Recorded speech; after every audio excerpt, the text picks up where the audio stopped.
But I have to tell you, the number one thing that keeps people from really having what they want financially is not the lack of a plan. It is not the lack of good advice. It is not the lack of possibility. It's not the lack of intelligence. It's not even the lack of capital. It is this unending process that most Americans go through of sabotaging their own financial success. So why do we do this to ourselves? Why is it that right when we start to really make financial progress, we do something stupid, or we stop following through, or we stop practicing the fundamentals we know will lead us to financial abundance? I believe the answer is what we talked about yesterday, and let's review it. Everything we do in our lives, we do for one of two reasons: to either avoid pain or to gain pleasure. If you are sabotaging yourself in any area, and we're going to talk about this again and again, it is simply because you believe at some level of your thinking, subconscious thinking, if not conscious thinking, that this situation that you're getting involved in, the accumulation of additional capital, is going to lead to more pain than pleasure. And again, I know that sounds insane and crazy, but I have to tell you, it's absolutely accurate in any person that I've studied who's been living in financial lack. In addition, many people associate pleasure to having a lack of financial abundance. Because, see, think about it. When people really do well financially and they're around their friends, what happens? Well, I can tell you from experience. When I was really young, I really went for it. 19 years old, had my own company, written up in newspapers and magazines. Wonder Boy, you remember me, right? Ego exploding. Well, sure enough, I was making all this money, about $10,000 a month. I was jazzed. Except, I thought money was going to lead to pleasure. I looked around and saw all the problems in my family, said, hey, if I got money, I can eliminate those, and I got a lot more fun. I can give to my friends, and I'd go back to my friends and want to take them with me on a trip or want to go someplace. And they were uncomfortable. In fact, a lot of them started to judge me. And all of a sudden, some of them treated me harshly, and some of them made excuses. Some of them stopped going out to dinner with me. Some would say, well, I don't have a home like yours. And I said, I don't care. But what began to happen is, I began to link that having money didn't mean the pleasure I thought it was going to mean. My brain started linking up having a lot of money means that people reject you. People you care about aren't comfortable with you. All of a sudden I started feeling like an outcast. All of a sudden I started feeling all this pain. And sure enough, within a short period of time, my brain, on some level, not consciously, but subconsciously, began to just destroy everything economically. And I already told you how I did it. Not showing up for key meetings, right? Treating people harshly. Distracting myself through eating food continuously, watching television. All those elements came up to destroy my finances. And so we must remember how our brains work. They don't work logically. They work on what we associate to things. So if we're going to eliminate financial self-sabotage, the answer is very simple. You've heard it over and over again, and again you'll hear it from me. And that is, we must change our neuroassociations about money. That is, we've got to change some of our core beliefs. We've got to make sure that earning money is purely a positive and pleasurable experience for us, and not one in our mind that's going to lead to pain. Again, some people think, God, I'll have to pay all these taxes. And they don't have the money and they're worrying about the problem. No wonder they'll never have any. Why are they already considering the negative aspects of having money? The answer, I believe, is that for most people, having an abundance of money is the unknown. In its experience they've never had before. And people are basically afraid of the unknown. See, they know how it is right now. They understand it. They understand the status quo. And that's fairly comfortable. I mean, you might have a little bit of pain, but the unknown, now that's really scary. So I've found that most people fail to achieve what they want financially or sabotage themselves financially simply because they haven't gotten themselves ready for wealth, financial wealth. They've not conditioned themselves emotionally to have money. They've not developed the kinds of beliefs that would allow them to create an abundance of money and then continually expand that money as well. You remember the metaphor we talked about and we started this program? That what we have to do to really succeed, we have to build up our ability. We have to condition ourselves just as we would physically. And you start with a little bit and you begin to work with it each day, increasing the amounts until pretty soon what happens is you really develop the muscle. But you've got to be able to use it. You've got to condition your arms, for example, to be able to do curls. Well, you're going to have to condition your mind and your emotions in order to be able to have an abundance of money and feel comfortable with it. Otherwise, even though it's something that's very positive, it may feel like a weight to you because you just don't know how to deal with it. So how do we first get beyond this sense of lack? How do we first begin to create that wealth And then how do we keep ourselves from destroying it once the abundance starts to flow? The way to really create the wealth that you want in your life starts with step number 1. The way to get wealthy right now today is to free yourself from the illusion that you're not already wealthy. You say, what are you talking about, Tony? I don't have any money. Listen, wealth is not just money. Wealth is an abundance of the things that you really desire in your life. Wealth is leverage. That is the ability to have experiences that you have not personally controlled or generated. What do I mean? Well, you are wealthy. You live in a country where there is abundance around you all the time, and you own it just for living here. I mean, you own the public highways. You don't have to pay anything for most of them across the country. You own many of these government buildings. You can go in. They're yours. You can use them anytime you want. You can go into a public library and get access to any book that's ever been written virtually, and it costs you nothing. Think about it. Leverage in your life is everywhere. You didn't have to go out and actually create your breakfast, nor did you have to hunt down your dinner. These things have been done for you. You say, well, yes, I paid for them. Yeah, that's true. And it wasn't on your back that the salt came out of mines so that you could put it on your food. You are truly wealthy. The level of abundance that you and I experience every single day, no matter how much money we earn, compared to the rest of the world, is absolutely absurd. And yet we walk around feeling like we have lack. And see, like attracts like. Whatever you hold on a consistent basis in your mind is exactly what you will experience in your life. So the first key to becoming wealthy is to understand that you already are. Now, wanting to expand that, I believe that's healthy. You know, some people say, well, is it really right to make more money? I mean, if you've got a lot, is it right? Well, let me ask you a question. If you're intelligent, is it right for you to continue to want to expand and become smarter? Is it right, if you're already close to your husband or wife, to want to deepen that relationship even more? Is it right for you to want your children to have even more, to be happier, to be stronger, to have better relationships? Is that right? Is it right, no matter how close you feel to your Creator, to want that bond to be even stronger and to strive for it? Is that right? I've got a question for you. If you could have more in your life, if you could have more, then should you? If there are things you could do that would create greater abundance in any area of your life, then should you? And my answer to you is absolutely. I think I shared with you earlier in this program that there was a point in my life where I thought, gosh, if I have so much abundance and other people don't, there's something wrong there. That's unfair. Hey, listen, every single one of us was born with opportunities. We're equal in our opportunities. We're not equal in our decisions. We're not equal in our education. We're not equal in how much we demand from each other or from ourselves. We're not equal in our motivation. We could choose to be, but most of us are not. Now, I know there's the argument that, hey, I grew up in the South Bronx, or I grew up in a difficult part of town, or I didn't have the role models. I can certainly appreciate that 100%. I really do believe that there are many people in our society that don't seem to start out with the same level of resources, no doubt about it. So my approach to that used to be, well, I really care about people that have less than I do. I care about people that are poor financially. In fact, my strategy was the best way to help poor people is I'll be one of them. Well, that's not exactly the most intelligent approach. Instead, what I decided to do was realize that no matter what someone's resources were, I didn't have any either. I didn't have any great role models. I didn't grow up wealthy, not even middle class. And yet I was able to make the things work because I pursued them. And no matter where I've looked in the country, no matter how horrible the environment, there are a few people from that environment that somehow have made it work for themselves, mentally, emotionally, socially, spiritually, physically, and financially. So why did these people make it in spite of all the odds?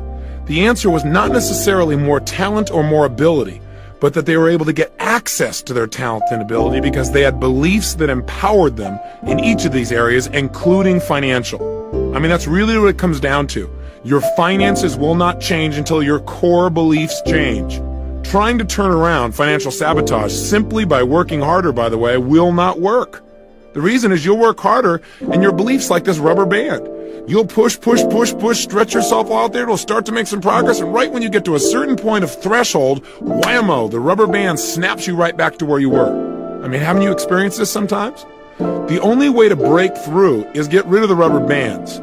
Expand your picture of your life financially so that what's happening is you're on a road you're always building and one that's always expanding. In addition, you must believe that by building your road, what you're also doing is creating a way for others to travel to their dreams as well simultaneously. So since it starts with our own beliefs, we got to remind ourselves what beliefs are. Beliefs are nothing but a feeling of certainty about what something means. So again, if you've got limiting beliefs, it just means you've got beliefs. You have a feeling of certainty that having money is going to be more painful than not having it. That having an abundance of money is going to be more painful than not having an abundance. Yeah, you can get by and it'll be okay. You've got to change that. How do we do it? Well, one, the easiest way to change anything is to link pain to the thing we want to change. In other words, link in our own minds that if I don't change this belief system, it's going to cost me so much, it's going to hurt so bad, that your brain says, I'll do anything to get rid of that belief, and then show your brain an alternative, one that by applying it, you'll have pleasure. Now, what most people do in life is sit around and hope that someday something magical will turn it around. Or again, they go out and just work harder and harder and harder, and they wonder why they still can't make it financially. No matter how much money they make, they always end up with more month at the end of the money. Maybe I was one of the lucky ones. Maybe I just have a low threshold for pain because I just couldn't take it. I found so much frustration in not being able to go certain places, not being able to be with certain people who are traveling, not being able to give some of the things I really wanted to give most to the people I cared about, not being able to have the lifestyle and the freedom of choice in terms of my time and my energy and the things that I was going to have in my life as well. It was so painful, so embarrassing, so frustrating that finally one day I said, I have had it. And that is a great place to get. Get to the place where you've had it, where you've gone through threshold, where you're not willing to do that anymore. But here's the key. When you realize you've got it, know what the reason is. It's because of your beliefs, and you need to go inside and shift them now. So how do we do this? I'm going to guide you through a 3 or 4 step process right now to eliminate self-sabotage in the area of finances forever. So let's go for it. Get your success journal or pull over the car now. This is the time. As you pull it out, here's what we're going to do. And if you need to, stop the tape and come back to me. You have 30 seconds. Go. Welcome back. I again hope I'm welcoming you back. And you did turn off this thing while you went and got your success journal. You don't want to write on a scrap of piece of paper. Keep that thing with you. Okay? Good. Now here's what I'd like you to do. I'd like you, if you would, to write down all of the pain that you presently experience in your life because you don't have the level of financial abundance that you truly deserve. In other words, what are you losing right now? What are you missing out on? What's it costing in your life not to have financial abundance? In other words, our goal here is to not just be intellectual, but to really get ourselves to experience once and for all a tremendous amount of pain from not having finances. So really go into your gut, go into your core and say, okay, what are the things I really want to do or be or share or create or give or make that I cannot do right now because I don't have financial abundance. I've got enough finances to get by, or I've got maybe I'm even worse, you're comfortable. That's really a death rattle in terms of finances. But what are some of the things beyond that that you're missing out on? Maybe just the self-esteem of knowing that you can create as much as you want in an instant. What is it that you're missing out on? I'm going to give you about 2.5 minutes to do this. So please begin now. Remember, while you're doing this, make it compelling. What are some things you'd really like to do in your life that you can't do? Think about how much pain that could generate if you really focused on that enough. Normally, you don't pay attention. Do you ever have to say, someday, honey, we'll do that? How does that make you feel? Or someday, son, someday, daughter, yeah, I'd really like to do this, but we just can't do it right now. Maybe later, maybe sometime, and yet in your feeling, in your gut, you don't think it'll ever happen. What's some of the pain you experience because you don't have massive financial abundance? What's it costing you in your life? What could you do to develop yourself if you had more money? And you're missing out on it now. What could you do for your favorite foundation or your favorite charity? Would you like to buy something? Is there somebody in your family who's suffering right now financially and you're unable to help them? How does that make you feel to know you don't have the money to help them? Someone need medical care? Would you like to be able to purchase a nicer home or something like that for family members, a mom or a dad? Would you like to take better care of your grandparents but can't because you just don't have the financial abundance? Is there a school you like to send your children to, but you just can't again because there isn't enough money? What are some of the prices you pay every single day because you don't have enough money? What are some of the things you really want, but you've had to settle for second best because you didn't have financial abundance?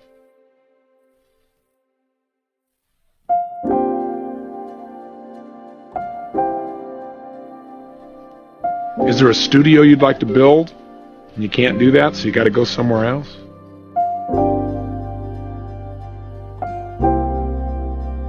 Are you having to live in a neighborhood that is not supportive of your own values simply because of economic necessity? How does that make you feel, knowing that you have to do that? Make sure as you write these down, you really feel the pain. I know that doesn't sound very nice, but the way we change is link pain to something. Get it out on the table.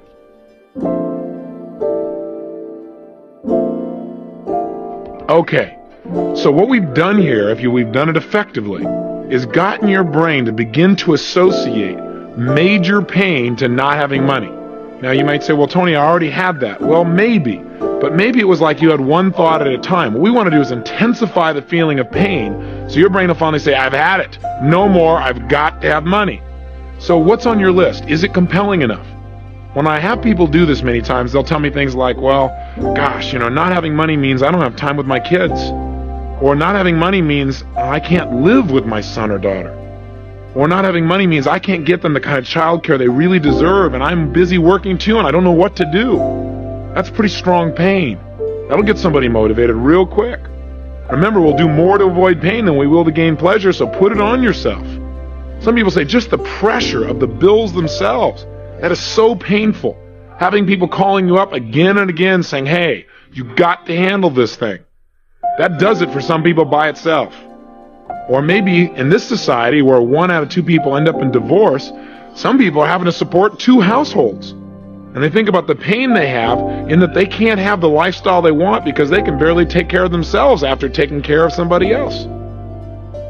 For other people, it's saying, I can't do it, or I'll do it later, but knowing in their heart that later may never come. That's pain.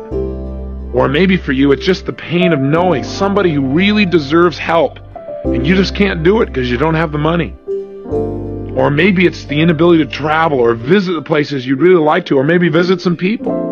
I know some people have made on their list things like, I just don't have the money to even go visit the grandparents who are about to pass away. I know I need to be there, but I just can't because I'm busy and I have to keep working, or because I don't have the money to even get there. Again, this is not negative. This is the most positive thing you can do to yourself. Creating pressure on yourself, massive pressure, where not having money hurts, will make your brain want to change. That's the only way you'll get rid of the sabotage. Does that make sense? So let's go to the second stage. The second stage is, let's just find out what you think of when you think about money itself. So now I'm going to only give you about 60 seconds. But in these 60 seconds, what I'd like you to do is, back in your success journal, just write down anything you think of that you associate to money. If I say to you money, or a lot of money, I want you to write down what pops up in your head. Just write down singular words that you associate to money. So you've got 60 seconds. Please begin now. Go for it. Okay, time. So what's on your list? Well, I'm not sure what's on yours, but I decided to try this with the engineer here in the studio. And he came up with some things like this. He said that he has freedom.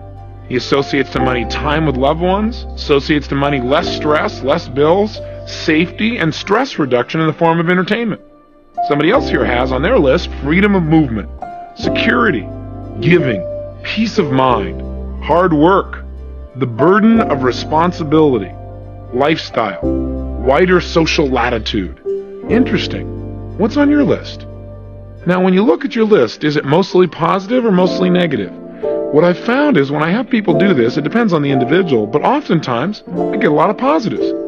Most of these lists, both these lists seem to be primarily positive. They think about money and there's these positive things. They associate pleasure. And you say, Tony, then why would somebody sabotage if they only associate pleasure?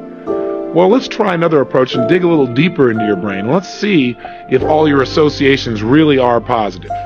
Here's what I'd like you to try. For the next 2 minutes, I want you to write down the things you remember hearing growing up about money.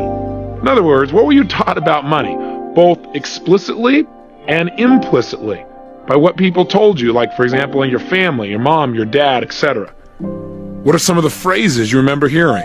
Jot them down now. You have 2 minutes beginning now. Okay, again, time. So my question is, do you notice any conflicts here?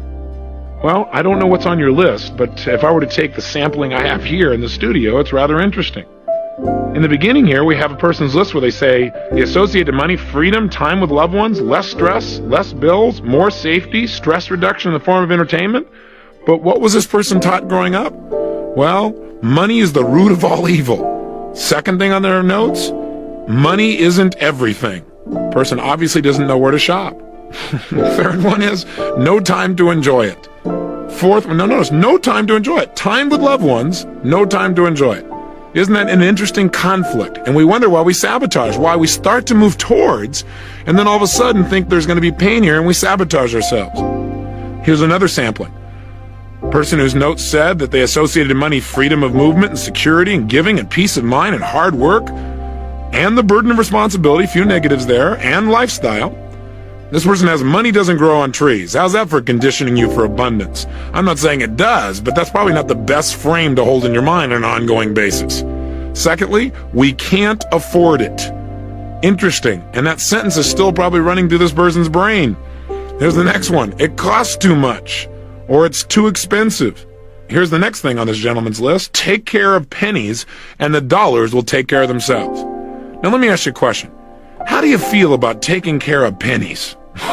Does that really create pleasure for you? You think your brain says, oh man, I'm going to take care of all these pennies so I get a few dollars? Whoa! I highly doubt it. Here's my point. You want to know why people are sabotaging? Check out the massive contradictions here. On the one hand, the person associates to money primarily positive experiences, yet on the other, everything the person was taught growing up is it's going to be painful. Think about that. That's why people experience approach avoidance, where they go out and start to make some money, but only go so far before they limit themselves. Like having a governor on your car. You put your foot on the accelerator, you start going a certain pace, but that's the highest you're going to go. See, that governor is all the things you were taught in the past, those old beliefs. Now, how do we eradicate them? Again, we associate enough pain to them. Think about it. Are you willing to pay the price? The price you wrote down to start with here. The things you're going to miss out on your life in order to keep these measly ideas in your mind that somebody dumped in without realizing the impact maybe years ago. I doubt it. So in essence, what we can do right now, we've got a lot of choices. One way to change your beliefs is use what you already know. Do a Dickens pattern on yourself. Go back to the tape where we did that and just guide yourself right through it. We've begun it already, haven't we? We've got you to begin to associate some major pain if you don't change. But I also need you to do is associate some pleasure to the change. And that part should be pretty easy. All you have to do now, and let's do it, is make a list of all the benefits you would have, all the things you would get in your life, all the ways your life would be absolutely, totally enhanced if money was no longer a question in your life, if you had true financial freedom and financial abundance. I'm going to give you 120 seconds to write down as fast as you can how your life would be greater and better if money was no longer an issue in your life. In other words, what would be all the additional benefits? How would your life be greater? How would your life be better immediately if right now you handled the financial issue? You have 120 seconds. Write it down now. All right, time again. Now, take a good look at your list. This should be a whole list of things that as you think about them, imagine if all of these things you wrote down were actually part of your regular daily reality. How would that make you feel? See, our whole goal is to get ourselves now to link major pleasure to financial abundance. Not financial sufficiency, but financial abundance. We want to link major pleasure to that and pain to not having it. So how did you do? Did your list really produce the result? I figured as long as we're doing this, if I'd use the people here in the studio as an example. So let me show you what they've got. They've got, gosh, if I had all this additional financial abundance, I'd my credit cards paid off. That would make me feel great. My car would be paid off. I'd go to the theater more. I'd go to movies. I'd go to cultural events. As a result, I'd be informed. I'd feel relaxed. I'd feel cultured. It increased my self-esteem. I'd have more humor in my life. I'd feel more articulate, more balanced. I'd be able to make conversation more easily. There'd be less stress in my life. I'd be able to have more time with my son. Another person's list says, gosh, if I had financial abundance, not just financial sufficiency, I could finish my studio. I'd buy a new home. I'd have more travel time. I'd be able to get in the music business full time and just enjoy what I love most. Or I could be more generous. I could give without any concern for the future. I'd have no daily pressures from financial obligations. Think about how you'd feel if these things are really true. So what is the main strategy for turning ourselves around financially? Simple answer. You've heard it many times. Again, repetition being the mother of skill. And you've heard that one a few times too, haven't you? But I want to remind you that our brain moves away from pain and towards pleasure. Right now, if you don't have enough money, it's because your brain links pain to having it in a major abundance at least, not sufficiency, but in a major abundance, and a certain amount of pleasure in staying where you are. We want to reverse it. How are we reversing it? 1, create massive pain and associate that pain to not having it. 2, create tremendous pleasure to having it. Get it clear in your mind that there's a carrot and a stick and they're going to drive you forward financially, and you'll see the financial self-sabotage disappear from your life. Now we need to go a step beyond. We've now got the beliefs that work, but that's not enough by itself. Got to go beyond just eliminating the negative beliefs. And by the way, one way to get rid of some of these old beliefs that used to stop you as well is to ridicule them. See, if you take anything you've heard or said to yourself, and all you do is say it over and over again in a unique new way, you create a new anchor. In other words, that's what advertisers did, right? Winston tastes good like A, Winston tastes good like A, Winston tastes good like A. How do you spell relief? Is R-O-L-A-I-D-S, R-O-L-A-I-D-S, R-O-L-A-I-D-S, and you heard it over and over again until that's what you linked. Simple anchoring. So what you could do is attach to those old phrases new beliefs. So that when your mind says money doesn't grow on trees, you say, that's absolutely right. It grows out of the positive ideas that I follow through on every single day of my life. If you do that over and over again, pretty soon, money doesn't grow on trees won't have the negative impact. Does that make sense? I know that sounds so simple. I'm sorry to help you to be free in an easy way. I guess we could make it tougher, but that's all it really takes. All you got to do is identify what used to stop you, destroy it, eliminate it, or get it to trigger something more positive. Have you got one here that says something like, money isn't everything, say, for people who don't know where to shop? Have some fun. Get yourself to giggle or laugh. All you have to do is get these beliefs to have less heaviness to them, less control over you.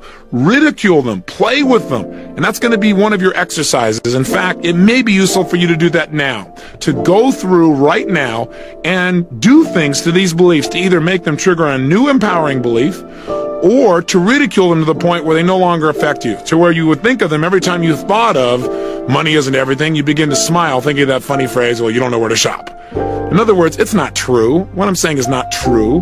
All it is taking away a limitation. Does that make sense? Let's try it. Let's stop. One last thing. You're giving me a lot of exercises today. That's true. But this is an issue. It's time to just get over it and move on. So you can have the kind of abundance here that you also have and are continually developing in your relationships and in your business and your spirituality and in your emotion and your energy and your life. Go for it. What I want you to do specifically is the following. Take out your success journal. Go through each of those limiting beliefs, any limiting beliefs. In other words, remember when we said write down anything you used to hear growing up about money, any of them that would be a limitation, and change the belief. In other words, attach a new belief to it. Just the way we did here. Money doesn't grow on trees. That's right, because it grows out of the ideas that I generate every day and follow through on that create good for myself and other people. And just say it over and over again. So pretty soon you begin to link it, or maybe something simpler than that complicated phrase I came up with. Let's take another one as an example. Let's say growing up you continually heard, it's too expensive, it's too expensive. Now that's part of you. And you say, you're absolutely right. It used to be too expensive, but now it's an investment in my joy. You get the idea. Now you may say, well, gosh, this is really hard. So is not having any money. You deserve financial abundance. Right now, get creative and go through each of the negative phrases or beliefs and find a way to either counteract them or attach something to them that will empower you. Please take the time to do this one right now. Let's just eradicate these beliefs. Do it now. Okay, time is up. So let's continue here with the people in the studio and see how they've done. This gentleman's list used to say money is the root of all evil. Now it says, in the wrong hands, money is the root of all evil, but I am a responsible and sensitive person. Very nice. Next one is, money isn't everything, but added to my other qualities, it'll do a lot of good for me and those I really care about. Fabulous. Here's another example. Money doesn't grow on trees, but it grows out of my acting on my creative ideas. I can't afford it. We can't afford not to expand our financial resources and share them with others as well. Take care of the pennies and the dollars will take care of themselves. If I take care of the pennies, my focus is way too narrow. If I take care of the opportunities that exist around me right now and give great service, the dollars will multiply massively. I have no time to enjoy money. I have had no time to enjoy money in the past, but I'm now learning to delegate and I'm working smarter every day. These are fabulous examples. That's what you need to do for yourself as well. Free yourself from your old beliefs. Finally, on today's lesson, let's take a look at what are some of the specific empowering beliefs that you might want to add to your repertoire, now not just to get beyond financial self-sabotage, but to really ensure financial freedom. Here are a few of the beliefs that I've modeled from people that are extremely successful financially, and some of my own that have really assisted me as well. Number one, money is nothing but a measure of the value that I create for other people. The more I give to others, the more money I receive on an ongoing and consistent basis. Number two, my belief is in order to become wealthy, I need only two things. One, every single day, live in an attitude of gratitude. That is, feel incredibly grateful for the wealth that I already have in my life, in my friends, in my family, and the environment and where I live, and my work, and everything around me. See a sense of possibility and feel the abundance that is my life. That will create more wealth without me doing anything else. Like attracts like. Water seeks its own level. You've heard these phrases, burnt out as they may be over and over again, but they are true. In addition, if you truly want to be wealthy, learn to consistently focus on how to give much more to others than you expect back. And by the way, it's impossible. The more you give, the more you're going to receive. Now you might say, well, Tony, this doesn't work for me. I tried it with John Smith. You know what I did? I gave. He gave me nothing. Well, guess what? See, it doesn't always come back from the person you gave it to. Sometimes they just take. You're right. I have no argument with that. But I'll tell you something, you got to open your eyes. You got to start paying attention because it's coming back to you from somebody else somewhere. And if it hasn't already, it's on its way. You got to trust and you got to know that that's true. By living with those kinds of beliefs, you will attract the kind of wealth that you deserve. How do you make certain that you develop it in your life? Besides eliminating the sabotage, you do what we talked about in the 7 wealth wounds. An abbreviated look at that might look something like this. 1, decide exactly what you want financially in terms of abundance. Remember we talked about developing a number that was going to be a must for you. Not financial sufficiency, but true financial abundance. More than enough. Avalanches of abundance. That's what we're talking about. Make a decision. Because you got to remember, whatever you focus on consistently, you will get. So if you're always focusing on getting by or how to pay your bills, that's what you get. If you focus on massive abundance, that's what you'll have too. And as long as, in your mind now, having massive abundance is something good. Having massive abundance is not negative, it's not guilt, it's not problems, it's not pain. It is pleasure to be and do and create at the level that you are as a spiritual and successful human being. 2, daily condition your mind for wealth, so that your brain is looking for opportunities to succeed financially. Remember the metaphor we talked about when we talked about setting goals? Where you buy a car, you buy a particular outfit, and once you have it, all of a sudden, everywhere, you start noticing everybody who has that car, noticing that outfit. Well, there's a part of your brain called the reticular activating system. It's the part of your brain that determines what you pay attention to. You recall earlier we said that human beings are deletion creatures, that we don't pay attention to most of what's going on around us. We only pay attention to a small band of our experience. Our goals, our mental conditioning tells the RAS, the reticular activating system, what to pay attention to. The RAS is like a policeman. It determines what's going to get through to your conscious awareness and what's going to be screened out. So when you daily decide what you want and condition yourself to look for opportunity, it's like all of a sudden you see that car everywhere. All of a sudden you see those clothes everywhere. All of a sudden you will see places that cash in financially when you've now made the decision to condition your mind to attract wealth. How can you do it? Well, for years, I started using affirmation for myself. Now you might say, well, didn't you say affirmations aren't that great? No.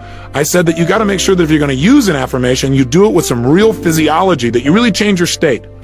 And I read all kinds of books on attracting wealth, and I found this in one of those books, and I really liked it. And so I said it over and over again. But again, saying an affirmation means nothing unless you generate feeling.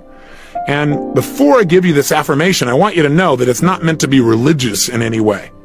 I do want you to know that I do believe in a creator. I call it God. You may call that something else, and that's fine. But I believe that you and I have this privilege called life because something or someone has given it to us, something greater than our conscious awareness. And when people tell me, well, I don't believe in a God, I'm an atheist, my view to them is I like to ask them a question. I said, so you're trying to say to me that everything we see, the earth, the plants, our environment, this solar system, this universe that all works with absolute precision is all the result of things just falling together? That's like saying Webster's dictionary is the result of an explosion in a print factory. I mean, come on, there's got to be something more. But let me just tell you how I condition my mind for wealth. I believe that we can tap in. We can attract more in our lives when we connect ourselves mentally and condition ourselves for that abundance. So what I say to myself is this: God's wealth is circulating in my life. His wealth flows to me in avalanches of abundance. All my needs, desires, and goals are met instantaneously, for I am one with God, and God is everything. And I would say this to myself over and over and over and over again. I would go run down the beach for a couple of miles, saying this to myself with all the intensity of feeling I could generate. That's one of the major reasons I believe that in 12 months I went from totally broke to $1 million net worth, because I didn't just hope. I created a level of certainty in my body that total financial abundance was a part of every cell, every thought, every feeling, and things began to jump out at me, and I began to attract them. Now, that may sound real metaphysical, it may sound weird to you, but anyone that I've met who has created great financial abundance has not only decided what they want, but they've begun to condition themselves daily to have that level of abundance where it felt right for them. And that's what I did with myself. I offer you the opportunity if it's worthwhile for you, or you can correct it, change the language so it works for you, but please condition yourself for the abundance you deserve. Step 3. Get some role models. Find out what to do and get yourself a great vehicle. One way to get a vehicle is sit down and write down what is it you love to do most in the world. See, I think financial abundance comes from doing what you love most, doing it massively, and making sure that in your doing it, it creates tremendous value for other people. If you do those things effectively, you're going to have financial abundance. So if you're looking for a vehicle, what do you love to do most, number 1? Number 2, how could you do it in a way where other people would benefit and be willing to make an investment to take part in something that you love? I mean, that's what I've had the good fortune of doing by asking that question. Question 3 is, how could you do it massively so you could reach tons of people and make a major difference and hopefully get paid well in the process? And then 4thly, how could you do it intelligently so that once you've done all this stuff and you've worked so hard and you've helped all these people, there's something called profit when you're done? There are lots of possibilities for vehicles, and there are lots of models if you already want to stay right where you are and do very well financially. Again, call or write us. We'll teach you some models. Come to our seminars, or find somebody who you respect locally and model them, or go to somebody else's program. Whatever it takes, please get yourself a model. That's how you'll know what to do. 4, make sure that on an ongoing basis, you experience yourself as a giver. And I save this for last because I want you to remember this. I believe that the bottom line of financial success comes from your believing in your gut that you deserve everything that you've got in your life. Now, that may sound egotistical, but the reality is you got to feel like you deserve it or it won't stay. You won't attract it. My way of generating that I deserved it came in many ways. Number 1, I deserve it because I'm alive. Just as much as I deserve to grow mentally, emotionally, in my relationships, in my intellect, all those things I think I deserve to grow, so why would finances be any different? In addition, I deserve it because I'm a giver, because I always strive to give much more than I would expect back. These tapes are an example. I hope you can feel I'm trying to give you 10,000% of myself at each and every time here. I'm committed to having you get much, much more, 100 times more, a minimum of 10 times more than you've invested in this program. And I know for a fact if you've really been listening that you agree with me. The bottom line is, by knowing you're always trying to give much more, you feel like whatever comes back, yeah, hey, I've earned it, I deserve it, and it's great. Now, some people might say, well, you shouldn't have to earn it, you should just accept it. Well, that's a great strategy too if that works for you. Do whatever works, but make sure that you give. See, you gotta take at least 10% of what you earn and give it away. Minimum. Now, some people say, well, Tony, when I make more money, then I'll give 10%. Who are you kidding? What do you think is harder, to give a dime out of $1 or 100,000 out of $1 million? Trust me, the 100,000 will feel quite a bit different than the dime out of the dollar. If you don't develop the habits now, you certainly won't do it when the numbers get bigger. Listen, go get yourself a book, simple book. It's called The Richest Man in Babylon. It's by George Clason. It's a very old classic, very small. You can read it in a short time. It's like a series of short stories that'll teach you how to use money through allegory. It'll teach you 3 basic principles. 1, it'll teach you no matter how much money you make or don't make, take 10% of it and give it away immediately. Why? It doesn't say this, but this is what I believe. When you give away a percentage of what you have, it teaches your subconscious mind that there's more than enough. Boy, that's a great belief to install, because once it believes that, your subconscious mind will create that reality in your life. It makes you feel like a giver, and we all deserve to have that feeling of pleasure of being a giver and not a taker. 2, it'll tell you to take 10% of what you earn and use it to reduce your debts. Pay off MasterCharge, Visa, Arnold's Linoleum, whatever it takes. And 3, take 10% and save it up to invest. No matter how small it is, you can't believe what some of the investments are that are available out there. There are things that take almost no money you could get started with and begin to build your wealth. But make sure you give. And here's the 5th step that I want you to take to really condition yourself for wealth and move to the next level. And that is, create experiences with money that create tremendous pleasure and joy for yourself and the people around you. Give to yourself. Be willing to really do that and watch your financial picture change. In other words, you can't expect to work that hard, make a lot of money, and then never get any pleasure out of it. Just put it in CDs or just invest it or just give it away and never feel that direct connection of pleasure. Your brain won't do it forever. So you might take a certain amount of your money and it's just mad money. You're just going to go out and do stupid fun things that maybe in the past you used to make yourself wrong for. You're going to go play. That's play money. And if you do that, you can't believe what'll happen. Your brain will go, yeah, let's make some more money. We can have some more play, some more pleasure. And it'll enhance your life in virtually every way. Remember, if you have financial abundance, it's because you deserve it. If you've lived by your values and you've truly given yourself each day, tried to add major value to other people's lives, and you've had a decent vehicle, you will develop financial abundance. You'll have financial excess. Now, the challenge with that is that people think when they hear excess is too much. But in this case, you've got to realize that your excess is the result of you giving much more than what's even shown up. It's a great scorecard for the value you've added in other people's lives, and as a result, you have even more in your own as well. There is no need to create limits on yourself.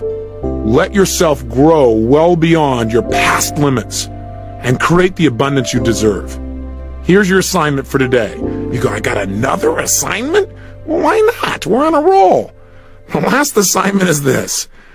As you turn the tape off, let me give you a 10-day challenge. I know I've given you some daily challenges, like your morning questions, but just for 10 days. And start it today. Would you be willing to take a minute or two and begin to condition your mind for financial possibility by doing the following? Writing down simply 3 ideas on how to make money. 3 new ideas, either something that already exists that you haven't been paying attention to before, or a brand new idea, a concept for a service or a business or an investment or a possibility or an invention. Anything at all.